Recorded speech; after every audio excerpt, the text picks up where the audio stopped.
आम आदमी पार्टी के मुखिया अरविंद केजरीवाल ईडी की कस्टडी में हैं और विवाद यहीं से शुरू है कि आखिर अगर वह कस्टडी में है तो दिल्ली सरकार के तमाम मसलों में निर्देश कौन दे रहा है और कैसे दिया जा रहा है।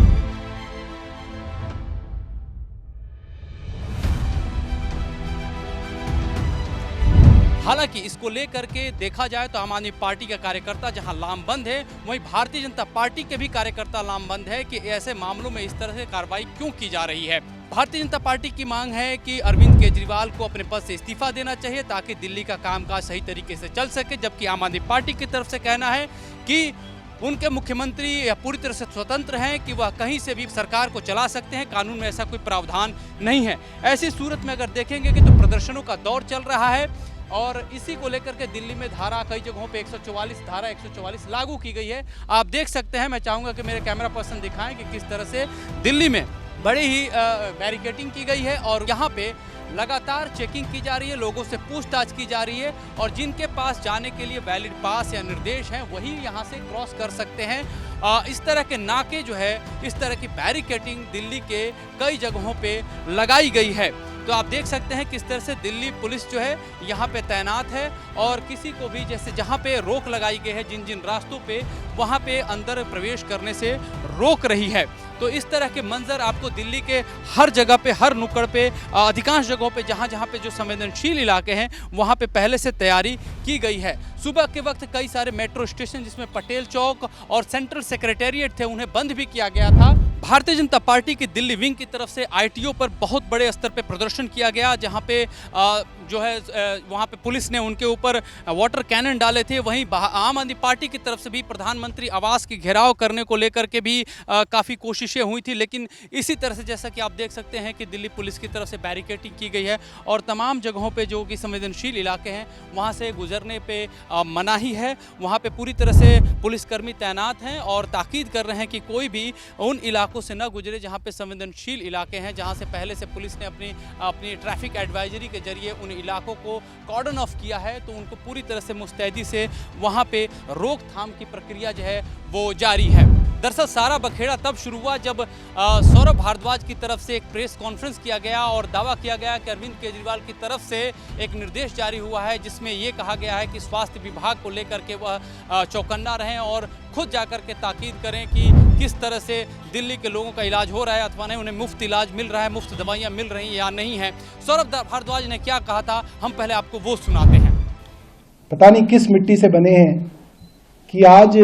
हिरासत में हैं तो भी दिल्ली के लोगों के स्वास्थ्य की चिंता है। उन्होंने एक डायरेक्शन मुझे भेजी है कि सीएम साहब ये जान के बेहद व्यथित हैं कि दिल्ली के कई अस्पतालों में और मोहल्ला क्लिनिकों के अंदर दवाइयाँ उपलब्ध नहीं हैं। कुछ अस्पतालों में, मोहल्ला क्लिनिकों के अंदर जो मुफ्त टेस्ट होते हैं, जो मुफ्त ब्लड टेस्ट होते हैं और सैंपल्स होते हैं, वो उपलब्ध नहीं है और उन्हें लगता है कि उनके जेल में जाने की वजह से दिल्ली में किसी को तकलीफ नहीं होनी चाहिए। सौरभ भारद्वाज के इस दावे के बाद से भारतीय जनता पार्टी के कार्यकर्ता और नेता काफी उग्र हुए और उनकी तरफ से भी हमले शुरू हो गए और सवाल ये दागा गया कि जब अरविंद केजरीवाल ईडी की कस्टडी में है तो उनकी तरफ से ये निर्देश कैसे दिए जा सकते हैं। आप इस मामले में ईडी ने भी कड़ा संज्ञान लिया है और उसकी तरफ से भी यह तस्दीक की जा रही है कि जो लेटर हेड जिसके जरिए निर्देश जारी किए गए हैं वो ईडी कार्यालय तक कैसे पहुंचे हैं। भारतीय जनता पार्टी का कहना है कि विशुद्ध रूप से आम आदमी पार्टी के लोग जो हैं वो एक तरह से सिंपैथी गेन करने के लिए इस तरह की बातें कर रहे हैं जिसमें कोई सच्चाई नहीं है, कोरी बकवास है। अरविंद केजरीवाल की तरफ से ऐसे कोई निर्देश जो है लेटर हेड के जरिए जारी नहीं किए गए हैं। अगर जारी किए जा रहे हैं तो ये सवाल उठता है कि ईडी दफ्तर में ऐसे लेटर हेड पहुंचे कैसे। आज दिल्ली में जो शराब घोटाले का सरगना है, जिसे कोर्ट राहत नहीं दे रही है, वो सरकार संचालित करने का कार्य अवैध ऑर्डर और फर्जी डॉक्यूमेंट्स के आधार पर कर रहे हैं। सबसे पहले तो पहले ऑर्डर पर भी जांच बैठ गई है कि किस प्रकार से ऑफिस ऑफ चीफ मिनिस्टर से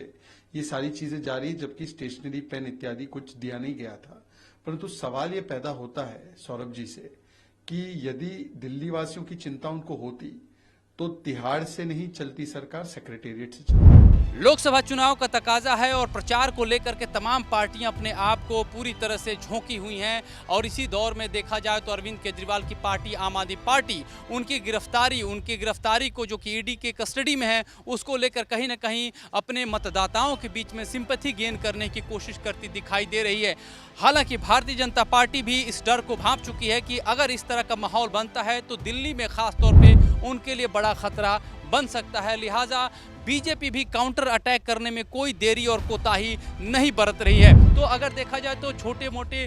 छिटपुट जो है प्रदर्शन दिल्ली में दिखाई दिए दोनों पार्टियों की तरफ से भी, लेकिन अगर कहें कि राजनीति किस स्तर से हो रही है तो राजनीति में बयानबाजियां काफ़ी महत्वपूर्ण हैं और आम आदमी पार्टी भारतीय जनता पार्टी के नेता लगातार बयानबाजी कर रहे हैं। वीडियो जर्नलिस्ट रेहान खान के साथ मैं अमृत तिवारी, विस्तार न्यूज़, दिल्ली।